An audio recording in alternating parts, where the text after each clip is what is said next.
Alors c'est vrai que je porte un maillot du Brésil en plein débrief de l'Algérie, ça n'a aucun sens, n'en cherchez pas, mais j'ai fait un effort.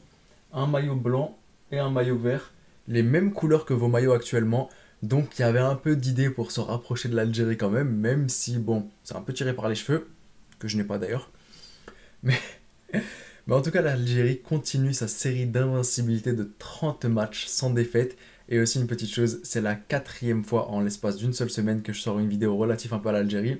Riyad Mahrez, le bon choix à Manchester City. L'Algérie va-t-elle battre la série d'invincibilité de l'Italie? Ensuite, il y a le cas Andy Delors, mais lui, on va le mettre entre parenthèses. Vous avez la ref. Et enfin, ce débrief de l'Algérie. Donc, est-ce que le petit pharaon apprécie l'Algérie? Est-ce qu'il aime les Algériens? Bien évidemment qu'il les aime. Je vous porte dans mon cœur, mes frères. Ensuite de cela, un immense respect. Un respect immense pour Islam Slimani. C'est vrai que c'est pas le joueur le plus flamboyant. C'est vrai que c'est pas le joueur le plus esthétique à avoir joué Islam Slimani. Mais c'est un joueur qu'il en faut dans n'importe quelle équipe nationale. Il te faut un Islam Slimani. Un mec qui serait prêt à aller à la guerre pour son pays.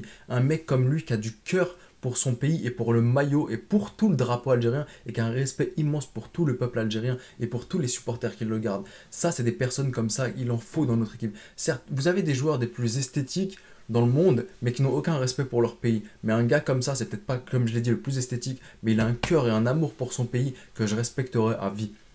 Enfin bon, c'était un peu, voilà, l'instant. Et il y a un truc qui m'a fait rire pour le coup, c'est les commentateurs de l'équipe 21. Je sais pas qui les embauche, ces mecs-là. Franchement, l'équipe 21, si vous passez par la vidéo, embauchez-moi.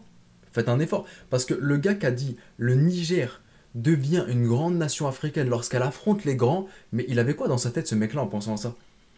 Je me suis dit, mais le Niger, l'Égypte, on leur a pas mis un 6-0 en la qualification à la CAN 2019? Je vois, oui, et Salah avait mis un corner rentrant. Je me dis, alors peut-être que depuis, ils ont évolué, bien moyen.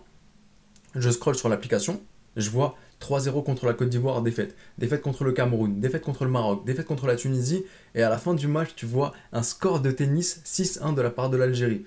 Je me dis, mais il n'y a qu'une seule hypothèse possible, c'est qu'ils aient confondu Niger et Nigeria. C'est la seule hypothèse, parce que sinon, je ne sais pas d'où est-ce qu'ils ont sorti cette information-là. Enfin bref, un score de 6-1, comme je l'ai dit, un score de tennis, mais est-ce que ça veut réellement dire que l'Algérie n'a pas eu de défaut durant ce match? Alors, c'est vrai que quand tu mets un 6-1, personne n'a le droit de te dire quoi que ce soit. T'as mis un score extraordinaire, différence de 5 buts, t'as réussi à planter 6 fois dans le but. Qu'est-ce qu'on va te dire? Mais pour autant, c'était pas irréprochable la prestation de l'Algérie.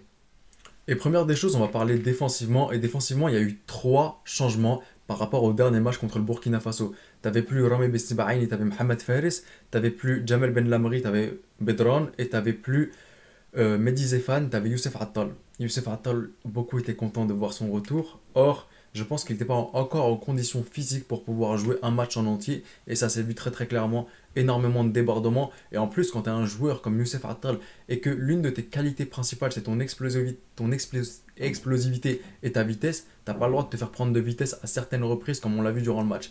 Mais bref. Ensuite, Jamel Ben Lamri et Rami Ben Semaini, leur absence s'est ressentie énormément. C'est vrai que voilà, t'as marqué 6 buts, t'en as pris qu'un seul, tu te dis que tu ressens pas une faiblesse défensive, mais c'est pour ça qu'il faut regarder les matchs et pas seulement se contenter de regarder aussi le résumé sur FIFA TV, un résumé qui te montre uniquement les buts algériens et t'as pas l'impression que l'Algérie a pris quoi que ce soit. Au contraire, quand vous regardez un match dans son intégralité, vous vous rendez compte qu'il y a eu énormément de failles côté algérien. Ismail Ben Nasser, qui n'a pas été top durant la première mi-temps, ça a été compliqué pour lui, il se ressaisit en deuxième période. Zerouki, physiquement, je pense qu'il y a un travail à faire. Sofiane Ferrouli, pour le coup, j'ai pas eu trop de reproches à dire.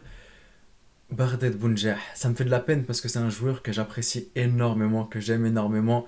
Mais voilà, il n'a pas été ouf du tout. Je pense qu'il est en manque de confiance actuellement. Ça va sûrement revenir, mais son match laisse à désirer.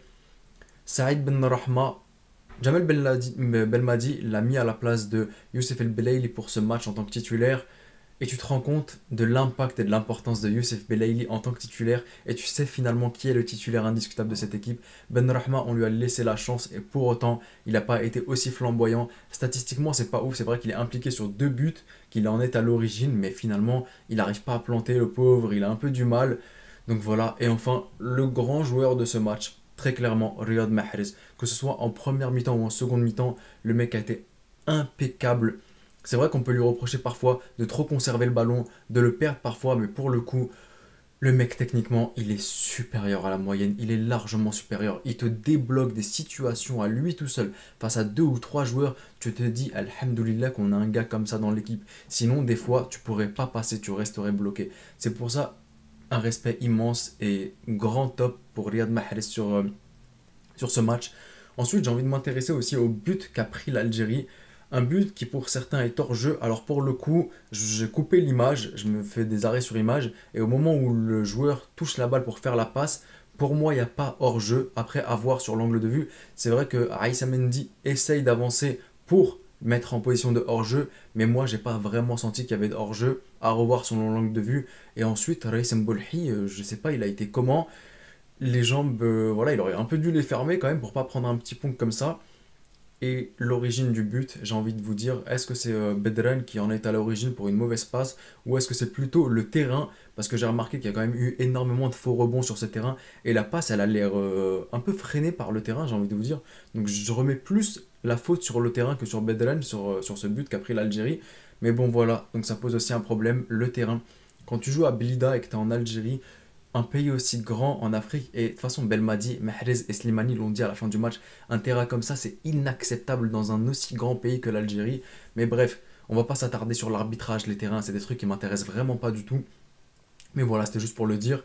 Ensuite, la deuxième mi-temps de l'Algérie, une mi-temps voilà, où ils se ressaisissent, une mi-temps où tu as Islam Slimani qui rentre, une mi-temps où tu as des choses qui sont faites, une mi-temps où, voilà, il y a du changement, une mi-temps où l'Algérie se ressaisit un peu, et là elle plante énormément de buts, et Islam Slimani bat le record et devient le joueur algérien de l'histoire à avoir marqué le plus de buts, et je suis extrêmement fier et content pour lui.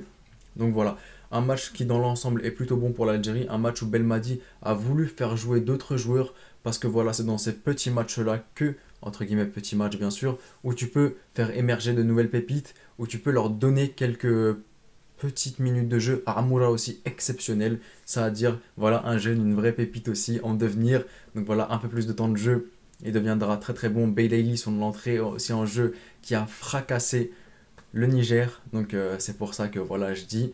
Mais en tout cas, je trouve que Belmadi a été intelligent, même si lui aussi le dit à la fin du match. J'ai pas été fan de ce qu'on a fait durant ce match, on aurait pu mieux faire, il y a eu du déchet. Mais je trouve que ça a été intelligent. Un match que tu gagnes, tu lui donnes un peu de temps de jeu face à une équipe bien moins forte, à des jeunes joueurs, parce qu'il faut leur donner du temps de jeu forcément. Et tu vas pas donner ce temps de jeu face au Burkina Faso, un match à autant d'enjeux. Face au Burkina Faso, tu vas mettre ta meilleure équipe type parce que tu dois absolument gagner. Donc je trouvais ça pertinent malgré les petites erreurs de ces joueurs qui viennent d'entrer dans l'effectif. Donc voilà, on arrive maintenant à la fin de cette vidéo. J'espère qu'elle vous a plu. Pour moi, en conclusion, c'est un match, une première période où l'Algérie a eu du mal à se mettre en place, mais une seconde période où lorsque tu as fait tes changements, tu as procédé à tes changements, l'Algérie a réussi à revenir dans le jeu et à écraser son adversaire. Beaucoup de déchets, quelques petites fautes niveau défensif. Ratol, Bedran et Fares, j'ai pas été fan. Mais voilà, avec des minutes de jeu et de la confiance, ils obtiendront un top niveau et il fallait leur donner forcément ce temps de jeu. Mais hâte de revoir l'équipe type de l'Algérie avec Ben Lamri et Rami Ben Sebaini en défense et un Youssef Attal qui revient à son top niveau et qui j'espère ne se blessera pas parce que sinon s'il blessera à répétition, il reviendra jamais à son meilleur niveau et tu vas devoir jouer avec Mehdi Zefan et c'est pas le top. Voilà, j'espère qu'en tout cas la vidéo vous aura plu. J'espère que ça vous aura plu de me voir en facecam. C'est un peu compliqué pour moi, je sais que des fois je fuis du regard parce que j'ai un peu de mal avec la caméra. Des fois il y a de l'hésitation, c'est la première fois, je vais m'améliorer.